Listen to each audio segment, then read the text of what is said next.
பிரச்சாரம் போகும்போது எல்லா கூட்டமாக வராது, அது எப்படி நிப்பாட்டுறது? இவ்வளோதான் இவங்களோட நெரேட்டிவ், இவ்வளோதான் இவங்க சிந்தனை. அப்போ என்ன பண்ணணும்? அவர்கிட்ட என்ன பலம் இருக்குது? பெரிய பொருளாதார பலம் இருக்கா? இல்லை. சரி, இவர் மிரட்ட முடியுமா? உன் குடும்பத்தை அதை பண்ணிடுவேன் இதை பண்ணிடுவேன். மிரட்ட முடியாது. பெரிய பெரிய நடிகர்கள்லாம் இன்னைக்கு மிரட்டி ரெட் ஜாயின்ல சைன் போட வச்சுட்டாங்க. உங்களுக்கு யாருன்னு தெரியும், அவங்க பேரை சொல்ல வேணாம். அவங்க இப்போ நமக்கு எதிராக பேசிக்கிட்டு இருக்காங்க. 5 வருஷத்துக்கு முன்னாடி மாற்றம் அப்படின்னு சொன்னவங்களாம் இப்போ இந்த பக்கம் போய் ஐயா நீ தான் ஏன் எனக்கு சைன் அப் போடு, நான் ஒரு படத்தை நடிக்கிறேன்னு படத்துக்கு போயிட்டாங்க. அன்னைக்கு எப்படி நைட்டு நடிச்சாங்களோ, வாழ்க்கை முழுசும் நடிச்சு நம்பர் 1 ஆனவருக்கு நடிக்கவே தெரியாதவங்க வந்து நடிச்சாங்கன்னா இவருக்கு தெரியாதா தலைவருக்கு? அப்படி நீ நைட்டு மாட்டி முதலமைச்சர் அப்படி வந்து அடுத்த நாள் அறிக்கை, முதலமைச்சர் மட்டும் இல்லை, ஹோம் செக்ரட்டரி கோர்ட்டில் கேஸ் ஃபைல் பண்ணுறாங்க. கோர்ட்டில் கேஸ் ஃபைல் பண்ணி எக்ஸ்பார்ட்டி ஆர்டர். தாவேக்கே கிடையாது, யாருமே கிடையாது, திமுகவே கேஸ் போடுமா? திமுகவுடைய அரசு வக்கீலே ஆர்குமெண்ட் பண்ணுவாராம். அதுக்கப்புறம் நான் எதுவும் சொல்ல முடியாது, ஒரு ஜட்ஜ்மெண்ட் வருது. அன்னைக்கு தலைவர் கூப்பிட்டார் இமீடியட்டா, தோழர்களே இவங்களுடைய சதி சூழ்ச்சி, கரூருடைய சூழ்ச்சிகள் நம்ம ஒட்டுமொத்த கட்சியும் அழிக்கிறதுக்கான வேலையை செய்ய ஆரம்பிச்சிட்டாங்க. அதை துரைமுருகன் பேசுறாரு. யாரு? கட்சியோட பொதுச் செயலாளர். ஒரு நம்பர் கமிஷன் விசாரிக்கும், விசாரிச்சுட்டு உண்மை இருந்தா தலைவர் விஜய் மேல வந்து நடவடிக்கை எடுப்போம். நாங்க அதுக்கெல்லாம் பயப்பட மாட்டோம். இவங்க சூழ்ச்சி எங்க வந்துச்சுன்னு பாத்தீங்களா? இவங்களே கமிஷன் போடுவாங்களாம், இவங்களே காவல்துறையை போட்டு விசாரிப்பாங்களாம், திருடனும் அவனே, உள்ள வச்சுக்கிறனும் அவனே, அவனே நியாயம் வருவானாம். இதுதான் இவங்க பஞ்சாயத்து. அதிகாரம், அதிகாரம் மமதை.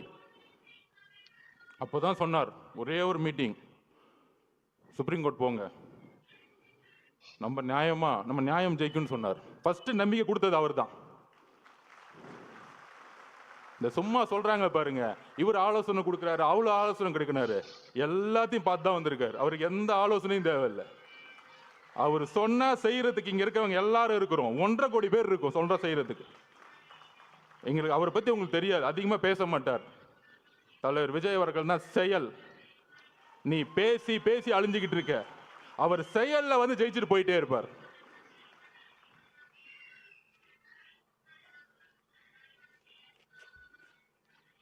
அதாவது இந்த கரூர் இன்சிடென்ட், கரூருக்கு முன் கரூருக்கு அப்புறம்னு சொல்லலாம். இந்த 41 குடும்பத்தையும் தலைவர் இங்க வந்து பார்த்தாரு. ஏன் பார்த்தாரு? உடனே அனுதாபம்லாம் நம்ம அங்கே தானே போகணும், இவர் ஏன் அங்கே போகல, கரூருக்கு ஏன் போகல? அதுக்கு நான் பதில் சொல்கிறேன். கரூர் காவல்துறை இருக்கு பாருங்க, ஒரு வினோதமான காவல்துறை. நம்ம பார்த்திபனுக்கும் மதியனுக்கும் தெரியும். 8 நாளுக்கு முன்னாடியே 9 நாளுக்கு முன்னாடியே மனுவை கொடுக்குறாங்க. அது நம்ம தவறு தான் ஒத்துக்கலாம், ஏன்னா நம்ம காவல்துறையை நம்பணும்ல, அதுதான் நம்மளுடைய மிகப்பெரிய தவறு. எங்களுக்கு அந்த அரசியல் தெரியல, ஒத்துக்கிறோம், சாரி, மக்களுக்கு நாங்கள் மன்னிப்பு கேட்டுக்கிறோம். அந்த ஒரு தவிர நாங்கள் எதுவும் செய்யலை. எங்கள் மதியனோ பார்த்திபனோ பொதுச்செயலாளரோ காவல்துறை போய் நம்பினாங்க. அப்போ காவல்துறை ஒரு இடத்துல நம்ம வந்து கேட்குறோம், ஒரு 6 இடம் கேட்குறோம். அப்புறம் காவல்துறை இருக்க டிஎஸ்பி, ஒரு சிறப்பு வாய்ந்த நேர்மையான டிஎஸ்பி, நம்ம விஜயகாந்த் சாரோட ஒப்பிடலாம், சினிமாவில் வர மாதிரி. அவர் தான் டிஎஸ்பி செல்வராஜ் அவர்கள். அப்படி அச்சுன்னு தும்முனா கூட கர்ச்சிப் எடுத்துட்டு போவார். யாரு? நம்ம செந்தில் பாலாஜிக்கு கர்ச்சிப் எடுத்துட்டு போறவர் தான் அவர். அந்த இடத்துல அப்படி ஒரு ஆளை போட்டு வச்சிருக்காங்க. இருக்கு, வந்துட்டாரு உங்க அப்பா சிபிஐ வந்திருக்காங்க, டெல்லியிலேருந்து வந்திருக்காங்க. சொல்றீங்களா 600 பேரை போட்டோம், அதில் ஏடிஜிபி சொல்றாரு 500 பேரை போட்டோம், இன்னொரு அமைச்சர் சொல்றாரு இல்லை நாங்கள் 700 பேர் போட்டோம். அதோ எல்லாம் ஸ்டேட்மெண்ட் கொடுத்தோம். முதலமைச்சர் முதற்கொண்டு என்கொயரி பண்ணணும் இந்த விஷயத்தில், தகவல் சொன்னதுக்கு. அப்ப அண்ணன் மனு கொடுக்குறாரு. அந்த டிஎஸ்பி பார்த்திபன் கூட சண்டை போடுறாரு. எல்லாம் பதிவு இருக்கு, எல்லாம் சொல்லுவார் அண்ணன். என்ன சண்டை? அதுல வந்து கலெக்டர் வந்து ஒரு சர்க்குலர் அனுப்புறாரு. என்ன சர்க்குலர்? 4 இடம் நீங்க எதை வேணா சூஸ் பண்ணிக்கலாம். அந்த 4 இடத்துல நம்ம கேட்ட இடம் ரவுண்டானா, கரெக்டான பார்த்திபன் லைட்டஸ்ட் ரவுண்டானா கேட்குறோம். இது ஆல்ரெடி கவர்மெண்ட் சர்க்குலர் கொடுத்துருக்க இடம், இதை டிஎஸ்பி அனுப்புறாரு. ஆனா அடுத்த நாளே உத்தரவு வந்திருக்கும், அச்சுன்னு தும்பிட்டார்ல அவரு, ஊருக்குள்ள கூட்டிட்டு வராத. ஏன் ஊருக்குள்ள கூட்டிட்டு வரக்கூடாது? ஊருக்குள்ள கூட்டிட்டு போய் தலைவர் அந்த இடத்துல ரவுண்டான நின்றுட்டா ஒட்டுமொத்த மக்களும் ஓட்டு மாறிடும், வேற ஒன்றும் கிடையாது. இதுதான் அரசியல். அவர் முகத்தை யாரும் பார்த்துடக்கூடாது. ஊருக்கு வெளியே ஓரமா ஒரு ரோட்டுக்குள்ள போ, அங்க நீ என்னை பத்தி பேசுறன்னா ஃபர்ஸ்ட் செருப்பு தூக்கி அடிப்பேன், கலைபுரம் பண்ணி பேசாம கிளம்பணும். இதுதான் திமுகவுடைய ரவுடி அரசியல். இந்த ரவுடி அரசியல் நமக்கு தெரியல, இதை நம்ம உணரல. காவல்துறை என்ன சொன்னுச்சு, நீங்க பத்திரமா இந்த தெருவிலே வாங்க, பாதுகாப்பெல்லாம் நாங்க பாத்துக்கிறோம். காலையில 9:30 மணிலிருந்து ஈவினிங் அவர் எந்தெந்த நொடியிலிருந்து வராரோ எல்லாமே லைவ்ல ஓடிக்கிட்டு இருக்கு. காவல்துறைக்கு தெரியாதா அவர் எங்க வராருன்னு? இன்னும் 1960 யாருக்கும் தினத்தந்தி பேப்பர் அடுத்த நாள் வர தெரியறதுக்கு? ஒவ்வொரு நாமக்கல்ல இருந்து ஒவ்வொரு 5 கிலோமீட்டர்லயும் 5000 10,000 பேர் நிப்பாட்டுறாங்க பஸ்ஸை. ஒரு இடத்துலயும் ஒரு காவல்துறை கிடையாது. எங்களுடைய பாதுகாப்பை பத்தி நாங்க பேசல. மக்கள் திடீர்னு கூட்டம், ஒரு கோயிலுக்குள்ள, திருச்செந்தூர் கோயிலுக்குள்ள ஒரு சாமியை பார்க்க ஒரு 20 லட்சம் பேர் வந்தாங்கன்னா எந்த அளவுக்கு முன்னெச்சரிக்கணுமோ அதே முன்னெச்சரிக்கை எங்க தலைவருமா எடுத்து ஆகணும். நாங்க கூட்டிட்டு வரல, 10-20% தான் நிர்வாகிகள் இருக்காங்க. எங்களுக்கு தெரியாது எவ்வளவு மக்கள் வருவாங்கன்னு. அப்ப உங்களுடைய உளவுத்துறையும் காவல்துறையும் மக்களுக்கான பாதுகாப்பு கொடுக்கணும் தான் உங்களை தாழ்மையோட கேட்டுக்கிறோம். அரசியலை என்ன கைது செய்யுங்க, யாரை வேணா கைது செய்யுங்க, அதை ஃபேஸ் பண்ணிக்கலாம். ஆனா மக்கள் என்ன ஆனாங்க? மக்களோட உயிரை வச்சு ஏன் விளையாடணும்? அதுதான் கேவலமான எண்ணம். என்ன எண்ணம்? மக்களுக்கு எதாவது ஆச்சுன்னா அந்த பழியை அவர் மேல போட்டு சூழ்ச்சி பண்ணி கட்சியை முடக்கி கட்சியை தூக்கி எறியணும். முதலமைச்சர் ஸ்டாலின் ஒரே குறிக்கோள் என்ன தெரியுமா? தன்னுடைய மகனுக்கு போட்டியே இல்லாம ஒரு விஷயத்தை உருவாக்கிட்டு போயிடணும். அதிமுக அவங்க போட்டியை நினைக்கிறது இல்லை. ஒரே போட்டி 1977க்கு அப்புறம் 26% இன்னைக்கு தாண்டின ஒரே கட்சி நம்மளுடைய தலைவர். சும்மா டிவிக்கு எப்ப பார்த்தாலும் ஒரு பெரிய டிவி சேனல், ஒரு சேனலை முடக்கிட்டாங்க. நம்ம சகோதரர் சொன்ன புதிய தலைமுறை, அவர்கிட்ட நான் பேசும்போது என்ன சொன்னாங்க, ஏன் லைவ் போடுறோம்னா ஒவ்வொரு சனிக்கிழமை அன்னைக்கும் நம்பர் 1 சேனல்ல 1,20,00,000 பேர் பார்க்குறாங்க. நம்பர் 2 புதிய தலைமுறை 80,00,000 பேர் பார்க்குறாங்க. அவங்க ஆட்டோமேட்டிக்காக மக்கள் எங்கே இருக்குமோ அங்கே தான் சேனல் இருக்கும். அப்போ மக்களுடைய சந்திப்பு, மக்களுடைய கமிட்மெண்ட் எங்கே இருக்குன்னா தலைவர்கிட்ட இருக்கு. ஒரு மாற்றம் வராதா? ஒரு உண்மையான ஒரு ஒருத்தர் மாட்டா, அவர் திருட மாட்டாருப்பா. ஏன் திருட மாட்டாரு? அவர் தான்ப்பா பெரிய சம்பளத்தை விட்டுட்டே வராரு. இவங்க எல்லாம் திருட்டு பசங்க, இந்த படுபாவிங்க. இத்தனை நாளா நாங்கள் வேற ஆள் இல்லை. இதெல்லாம் ஊர்ல ஒரு சாதாரண ஒரு பாட்டி பேசுறாங்க. உங்களுக்கு தெரியும், ஐயோ அங்க நேரு இருக்காரு, எப்படி ஜெயிப்பார்?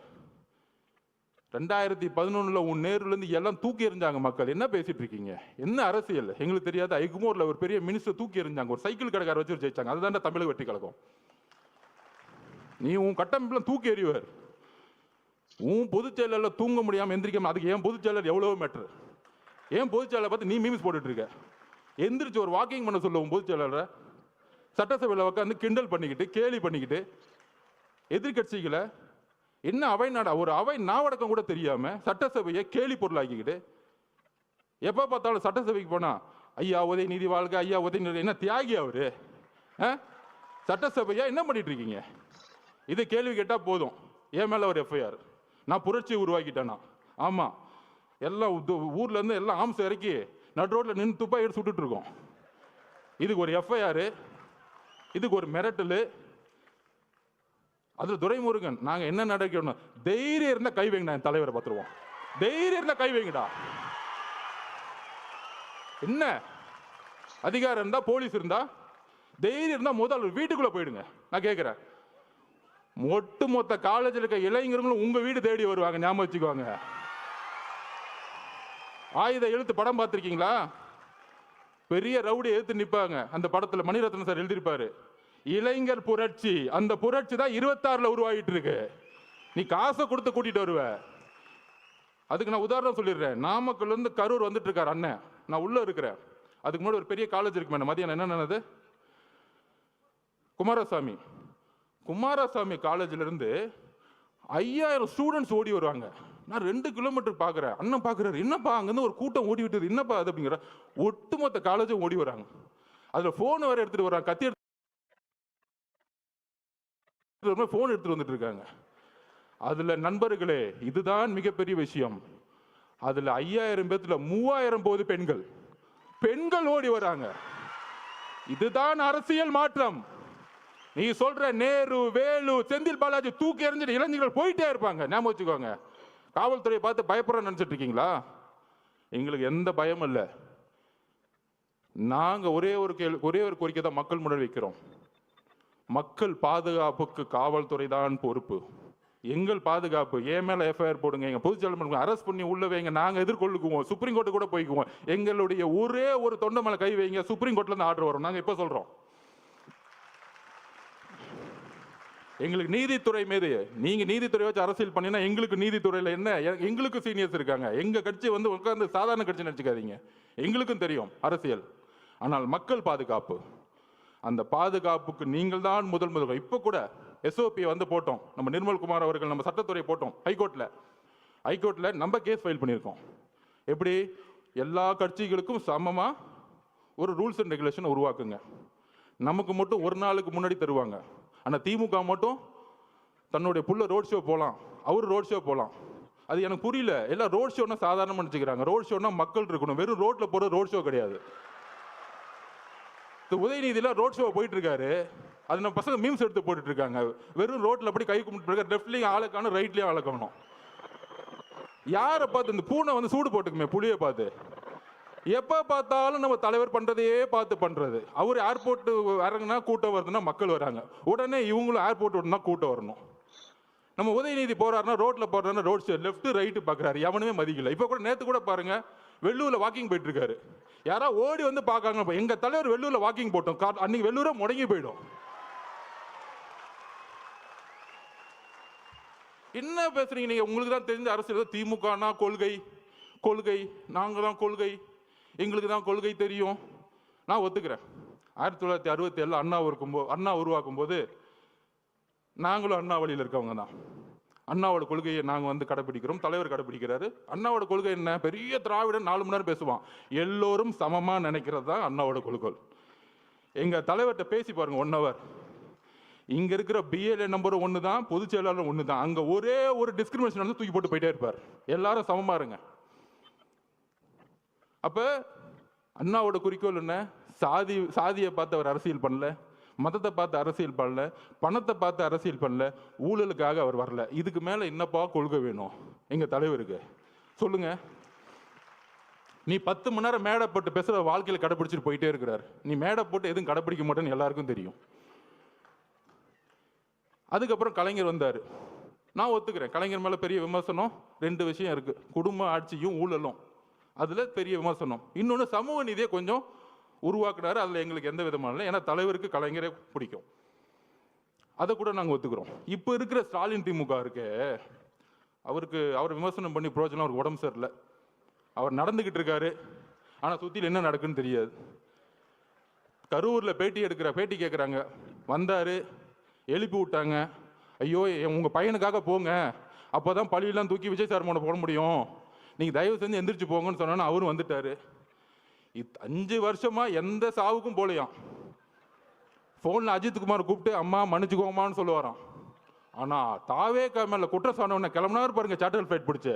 அந்த சார்ட்டர் ஃப்ளைட்டை எப்போ புக் பண்ணாங்க, எப்படி வந்துச்சு, எப்படி நைட்டோட நைட்டாக கிளம்புனாருன்னா அடுத்து சிபிஐ என்கொயரி வச்சுக்கலாம். அதை அப்புறம் வச்சுக்குவோம். அதுக்கு தான் உச்சநீதிமன்ற நீதிபதி போட்டிருக்காங்களே, அவர் வரட்டும், பெரியவர் வரட்டும், அங்கே நம்ம முறையிடுவோம். அங்கே அப்போ அவருடைய குறிக்கோள் இன்னைக்கு வந்து ஸ்டாலின் திமுக என்ன தெரியுங்களா? ஒன்றுமே இல்லை. அவர் உடம்பு சரியில்லை, அமைதியாகிட்டார். சட்டசபையில் ஒரு பேப்பர் கொடுப்பாங்க, ஒரு மீடியா மீட்டிங்னு வச்சுக்குவாங்க, அவர் வந்து பேசுவார். இன்னொன்று கூட நம்ம பசங்க ட்ரோல் பண்ணாங்க, நம்ம பசங்க இருக்காங்களே ஜென்சி பசங்க, அடுத்த கேள்வி இவரே சொல்லுவார் மீடியாவில், அந்த கேள்வி தான் நான் பதில் சொல்கிறேன் அப்படின்னு. இதுதான் ஸ்டாலின் திமுக. ஆனால் அதை இயக்கக்கூடியவங்க 2 பேர், மருமக மக. எனக்கு அங்கே தெரியும் என்ன சிஸ்டம்னு எனக்கு தெரியும், நான் அடிக்க முடியும். உன் டிஎன்ஏ எனக்கு தெரியும், என்ன தப்பு பண்ணுவீங்கன்னு எனக்கு தெரியும். எம்ஜிஆருக்கு அப்புறம் அந்த கட்சியை தெரிஞ்ச ஒரு ஆள் நான் தான். உங்கள் டிஎன்ஏ, உங்கள் துரோகம் எல்லாம் எங்களுக்கு தெரியும். அப்போ அண்ணங்கிட்ட அப்பயே சொன்னானே, இதெல்லாம் பண்ணுவாங்க, இந்த சூழ்ச்சிக்கெல்லாம் பண்ணுவாங்க, சுப்ரீம் கோர்ட்டு நீங்கள் சொன்ன உடனே போயிடலான்னு. 16வது நாள் அமைதியாயிட்டோம். இன்னைக்கு ஸ்டாலின் சாரோடைய திமுக மருமகன், மகன் ஒரு லெவலில் இருப்பார், மருமகன் சீஃப் செக்ரட்டரி. தாவேக்காவை எப்படி அழிக்கணும், இதுதான் அஜெண்டா. அதுக்கு தான் பெண்ணு 20 கோடி. அந்த 27லிருந்து அந்த கோர்ட், சுப்ரீம் கோர்ட் ஓப்பன் ஆகிற டைம் 8 நாள். ஒன்று லீகல் ஃபைட், மீடியா நம்ம திறக்கவே முடியாது, எல்லாரும் கைது, மாவட்ட செயலர் கைது, எல்லாரும் ஓட விடு. அன்னைக்கு காலையில் நிர்மல்குமார் அவர்கள் உயர் நீதிமன்றத்தில் போய் மென்ஷன் பண்ணார். இன்னைக்கு 28ஆம் தேதி சண்டே மார்னிங் அறிவு சார் எல்லாரும் போய் ஐயா உயர் நீதிமன்றத்தில் போய் ஐயா தப்பு நடந்திருக்கு, போஸ்ட்மார்ட்டம் அவசர அவசரமாக பண்ணிக்கிட்டு இருக்காங்கன்னு ஒரு மனுவை கொடுக்குறாரு. அவர்கிட்ட பேசுகிறார் நிர்மல்குமார் அவர்கள். காலங்காலத்தில் நாங்களே வந்து தலைவர்கிட்ட சொல்லிட்டு அண்ணா தப்பு நடக்குதுன்னு நம்ம. ஆனால் அன்னைக்கு அந்த கேஸ் எடுக்கலை. உயர்நீதிமன்றம் வெக்கேஷன் கோர்ட்டில் ஆயிடுச்சு. எல்லா தகவலையும் சொன்னோம். அந்த ஒரு வாரம் நீதித்துறைக்கும் போக முடியல, மீடியாக்கிட்டையும் போக முடியல. ஏன் மீடியாட்ட போக கூட அவங்க மட்டும்தான் பேசுறது கேட்கணுமா? அதில் ஒருத்தர் மீச வச்சிருக்கலாம் பேசிட்டு இருப்பார், சட்டையை பிடிச்சி ஒன்று அடிக்கணும், வெளியே வந்து தொடர பார்ப்போம். மீடியானா ஒட்டுமொத்த 2 கோடி மக்களோட உணர்வு நாங்கள் இருக்கிறோம். தைரியத்தை தொடுங்க பார்ப்போம். வேண்டாம், எங்களுக்கு அந்த அரசியல் தெரியாது. ரவுடி அரசியல், கேவலமாக பேசக்கூடிய அந்த மாதிரி ஒருமையில் பேசக்கூடிய எங்களுக்கு தேவையில்லை. ஆனால் மக்களுடைய இறப்புக்கு இன்னும் எங்களுக்கு வழி இருக்கு, அந்த உணர்வு எங்களுக்கு இருக்கு. இப்போ எழுதிலாம் நாங்கள் பேசலை, மனசுல இருந்து வருது. இந்த 40 நாள் என்ன பண்ணீங்க, எங்கள் மக்களுக்கு என்ன பண்ணீங்க? நான் சொன்னேன் பாருங்க, அதை விட்டுட்டேன். நம்ம செல்வராஜ் அப்படி அவங்கள போட்டு 25ஆம் தேதி இல்லை நீங்கள் இந்த இடத்துக்கு தான் போகணும், இல்லைன்னா கேன்சல், அவர்கிட்ட மிரட்டுறாரு பார்த்திபன்ட்ட. அதெல்லாம் இருக்கு, இந்த இடத்துக்கு மட்டும்தான் நீங்கள் வரணும், இல்லைன்னா இந்த இடமே கேன்சல். அப்போ திருப்பியும் ஒரு 2-3 நேரம் கழிச்சு ரொம்ப பக்குவமாக பாசமாக, பிரதர் நீங்கள் தயவு செஞ்சு ஒத்துக்குவாங்க, நாங்கள் பாதுகாப்பு கொடுக்குறோம் அப்படின்னு இறக்கப்பட்டு பேசினோடனே செல்வராஜோட பொய் வாக்குறுதிகளை நம்பி அதை சைன் போட்டுட்டாங்க. அதில் என்ன பொய்? 25ஆம் தேதி தான் அவங்க மனு கொடுத்தாங்க, நாங்கள் 26 ஒத்துக்கிட்டோம், 27 நடந்துருச்சு. 10 நாளாக கத்திரிட்டு இருக்காங்க மாவட்ட நிர்வாகம், எங்களுக்கு அந்த வேணாம், அந்த இடம் வேணாம், இடம் வேணாம். இப்போ தெரிஞ்ச அந்த சூழ்ச்சி. அப்போ இந்த சூழ்ச்சி நடந்து முடிஞ்ச உடனே இந்த 16 நாள் என்னென்னலாம் சூழ்ச்சி பண்ணாங்க, இந்த முரசொலி என்ன எழுதுச்சு, பத்திரிகையாளர்கள் என்ன எழுதுனாங்க, எல்லாம் தெரியும். அப்போ திருப்பியும் மக்களை பார்க்க போகணும். எப்படி திருப்பியும் கரூரில் இருக்கிற, அதாவது எந்த இறப்பாக இருந்தாலும் முதல் சஸ்பெண்ட் பண்ணுவாங்க. டிஎஸ்பியும் எஸ்பியும் முதல் ஒரு பேசிக்காக சஸ்பெண்ட் பண்ணுவாங்க, ஒரு துறை ரீதியான என்கொயரி பண்ணுவாங்க. ஏன் பண்ணலை? இதுதான் ஒரு கூட்டு சதி. 120 யாரு? ஃபர்ஸ்ட் ஹாஸ்பிட்டல் ஒன்று செந்தில் பாலாஜி, அப்புறம் உதயநிதி ரசிகர் மன்ற தலைவராக இருந்தவர் திரு மகேஷ், நடிக்கவே தெரியாததுக்கு ரசிகர் மன்றம், அதை விட்டுருங்க அந்த இடம். 3வது காலங்காத்தால் துபாயிலேருந்து வந்தவர். ஆக்சுவல் 120 இவங்க தான், கூட்டு சதியே இவங்க தான். ஏன் திண்டுக்கல்லேருந்து பெரியசாமி அண்ணன் வரல? அவங்கெல்லாம் கலைஞர்கிட்ட இருந்து அரசியல் கற்றுக்கிட்டாங்க. மக்களை சாவடிக்கூடிய அரசியல் திமுக சீனியர் செய்யவே மாட்டாங்க. இந்த மாதிரி மாறி மாறி மாறி மாறி வந்துட்டு கொன்னாலும் பரவாயில்ல நினைக்கக்கூடிய ஒரு செந்தில் பாலாஜி ஆளுங்க தான் இது எக்ஸிகியூஷன்ஸ். இது நான் தனிப்பட்ட விமர்சனம் பண்ணுறேன். அதுக்கான விஷயத்தை நம்ம சொல்லுவோம். நம்ம போய் என்கொயரி ஆஃபீஸர்கிட்ட ஒரு திருநான்னு வச்சுக்குவாங்க, எனக்கு உங்க மேலே சந்தேகம் இருக்குன்னு சொல்லிட்டாலே அவங்க பார்த்துக்குவாங்க. வரிசையாக இருக்குதுல. அப்போ திருப்பியும் தலைவர் போனால், தலைவர் பாதுகாப்பு ஓகே, அதில் ஒரு மண்டபம் கொடுக்குறாங்க. நம்ம பார்த்திபனுக்கு தெரியும் என்ன மண்டபம் கொடுக்குறாங்க அப்படின்னா, கரூர்லேருந்து வெளியே தள்ளி போய் காம்பவுண்டே இல்லாமல் வெறும் ஒரு ஷெட்டு வச்சுக்கிட்டு ஒரு மண்டபம். மித்த மண்டபம் எல்லாருமே ப்ரைவேட் மண்டபம்லாம் சொல்லி வச்ச மாதிரி, உங்களுக்கு தான் காவல்துறையே மண்டபம் கொடுக்குறாங்களாமே, எங்ககிட்ட நாங்கள் எப்படிங்க கொடுக்க முடியும்? ஆல்ரெடி எல்லாம் சொல்லிட்டாங்க, கிளியரன்ஸ். இந்த உண்மையை தெரிஞ்சுக்கணும். ஏன் இந்த விமர்சனத்துக்கு பதில் சொல்லணும்னா, தலைவர் விமர்சனத்துக்கு பதில் சொல்லி பழக்கம் இல்லை. ஆனால் அங்கே ஏன் போல அப்படிங்கிற விஷயத்த அந்த மக்களுக்கு சொல்லணும், பாதிக்கப்பட்ட எங்கள் குடும்பத்துக்கு நாங்கள் சொல்லணும். அதுக்கான வாய்ப்பு இது வரைக்கும் நாங்கள் கிடைக்கல. தலைவர் வாயை திறந்து அவங்ககிட்ட சொல்லலை. அங்கே தான் அந்த அவருடைய உண்மை இருக்கு.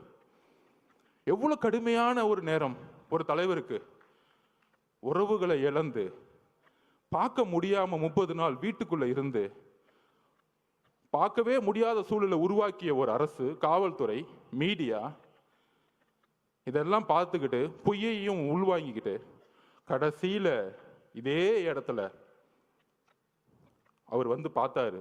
யாருமே இல்லை, தனியா பார்த்தார். எந்த விதமான இதுவுமே இல்லை, ஆடம்பரம் இல்லை, ஒண்ணுமே இல்லை. மீடியாவில் இது வரைக்கும் ஒரு சின்ன பிக்சர் வெளியே வரல. இதுதான் தமிழக வெற்றி கழகம். மக்களுடைய உணர்வை வைத்து அரசியல் பண்றது தமிழக வெற்றி கழகம் கிடையாது. அவரை பார்த்துட்டு 10 நிமிஷம் சாப்பிடல, 9 மணிலேருந்து 6 மணி வரைக்கும் தன்னுடைய கண்ணீரை மட்டுமே அவங்க முன்னாடி நின்றுட்டு இருந்தார். ஒரு மிகப்பெரிய ஆளுமை, தமிழ்நாட்டின் மிகப்பெரிய எதிர்காலம், முதலமைச்சர், ஒரு மிகப்பெரிய நடிகர், திரையில மக்கள் கொண்டாடக்கூடியவர். ஆனால் மக்கள் முன்னாடி அழுது கண்ணீரை சேர்ந்து அந்த 30 நாள் அம்மா, அக்கா, குழந்தைங்களை பார்த்து அதுக்கப்புறம் என்னால் பேச முடியல.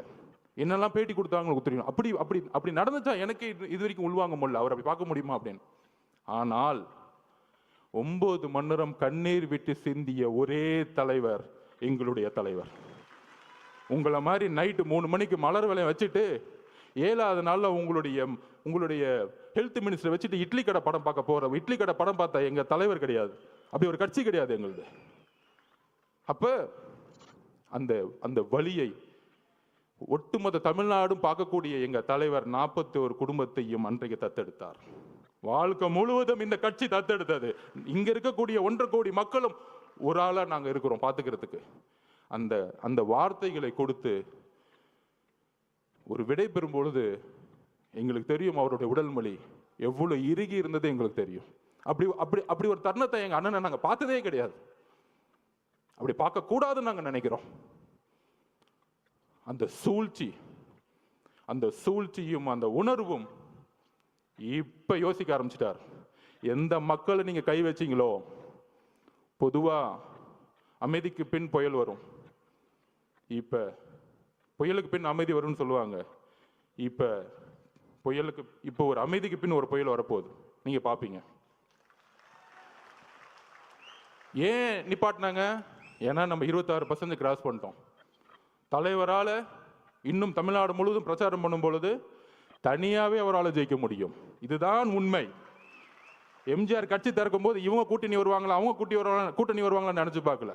இதுல எதிர்கட்சிக்கு வேற நீங்கெல்லாம் இந்த கொடூரமான திமுக அழிக்கணும்னா நாங்க தான் ஒரு பெரிய கட்சி, எங்களோட சேர்ந்துக்குவாங்க. அங்க ஒரு மட்டம் தட்டுது. நம்ம இந்த தீய சக்தியை அழிக்கிறதுக்கு எம்ஜிஆர் உருவானார்.